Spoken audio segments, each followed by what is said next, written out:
Pemirsa, harga kering gabah kering panen di sejumlah kabupaten kota Sumatera Selatan saat ini masih belum sesuai HPP dikarenakan belum memenuhi standar dengan kadar air maksimal 25%. Untuk memenuhi HPP, petani diminta panen gabah sesuai waktunya.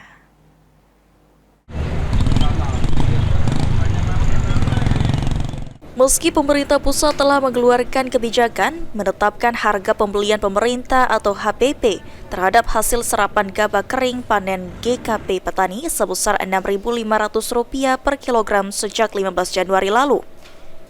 Namun saat ini harga gabah kering panen petani di sejumlah kabupaten kota di Sumatera Selatan belum sesuai HPP. Hal ini dikarenakan kualitas gabah kering panen dari petani masih belum sesuai standar yang ditentukan, yakni mengandung kadar air maksimal 25% dan kadar hampa maksimal 10%.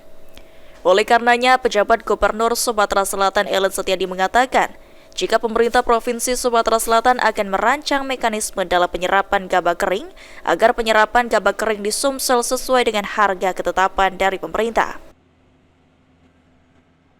Apakah sudah jalan 6.000? Sudah, tapi jumlahnya masih belum besar dibandingkan jumlah panen. Kita ingin jumlah panen ini kalau bisa tercover semua. Sumselnya diberi target untuk menyerap panen itu paling tidak 161.000, paling tidak. Kalau bisa kita lebih, jadi itu yang akan kita siapkan. Sementara itu, Direktur Operasional dan Pelayanan Publik Perum Bulog Muhammad Suyamto mengatakan, harga penyerapan gabah petani segera terrealisasikan dengan HPP Rp6.500 secara menyeluruh. Namun, Bulog menghimbau petani untuk bersama-sama menjaga dan meningkatkan kualitas gabah hasil panen.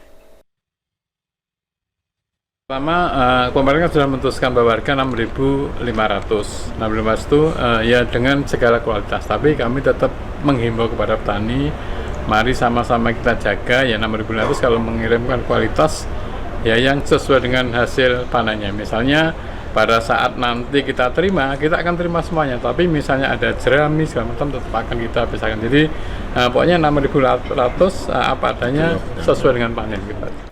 Untuk mempersiapkan penyerapan gabah kering panen sesuai HPP, para puncak panen raya pemerintah Provinsi Sumatera Selatan rencananya akan kembali menggelar rapat bersama dengan beberapa kabupaten Selasa mendatang. Eki Saputra, PAL TV.